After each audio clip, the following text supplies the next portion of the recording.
Labvakar, godājamā Latvijas tauta! Ir pienācis laiks, kad atkal visi kopā tiekamies šajā nedaudz saltajā 18. novembra vakarā, lai visi kopā ar savām siltajām domām sasildītu mūsu Latvijas sirdi. Es lieku roku uz savas sirds, kura šobrīd tik ļoti satraukti pukst, un saka paldies mūsu tēviem un tēvu tēviem, kuri pašiem īsti neapjaušot piedzima ar samazgotām roku likteņlīnijām. Paldies, ka viņi nenobijās un cīnījās par to, lai Latvija būtu brīva. Cīnījās par to, lai šobrīd es un tu, lai mēs būtu drošībā. Dievs svētī mūs un Latvijas likteņu sargātājus. Tagad es vēlos, lai tu ieelpo ar pilnu krūti un padomā par to, ko tieši tu pret Latviju jūti. Pasaulē ir vairāk kā 200 valstis, un tu domā, ka Latvijā piedzima tāpat viena? Mēs esam mazāk par 2 miljoniem, bet mums ir sava zeme, sava valsts un sava valoda. Es domāju, ka mēs esam izredzēti.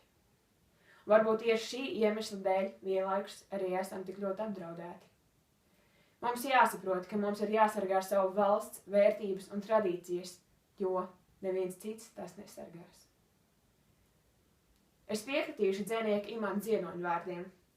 Latvija ir brīnums skaista zeme, bet skaistajiem ir jāpalīdz parādīties.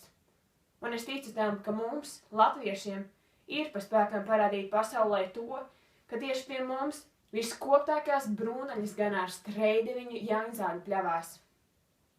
Parādīt to, ka tieši pie mums Baltijas jūra visciešāk ieskauj saulrieta krāsas un tautieši viens otru sargā tā, kā brāļi sarga savas māsas. Mums ir ar ko lepoties.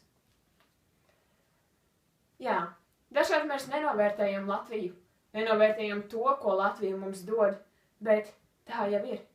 Dzīvojot laimē, laimi nejūt. To jūt tikai tad, kad tā jau ir pazaudēta. Tāpēc par spīti visam sargāsim to. Jā, protams, atskatoties uz pagātni, tiešām nav gājis viegli, bet es ticu tam, ka laimi Latvijā nāk un iet, bet nekad nepazūd. Kā teicis Leonīds Breigs, daudz vētra mums reiz pāri gājis, un ja vēl daudz mums viņu būs, Dievs aicinās kā aicinājis, arvien atkal saulē mūs. Atcerēsimies to, ka tieši mēs esam tie, kas veido, attīsta un sargā savu valsti. Latvijas nākotne ir mūsu rokās un sirdīs. Spēks ir mūsu domās un vienotībā.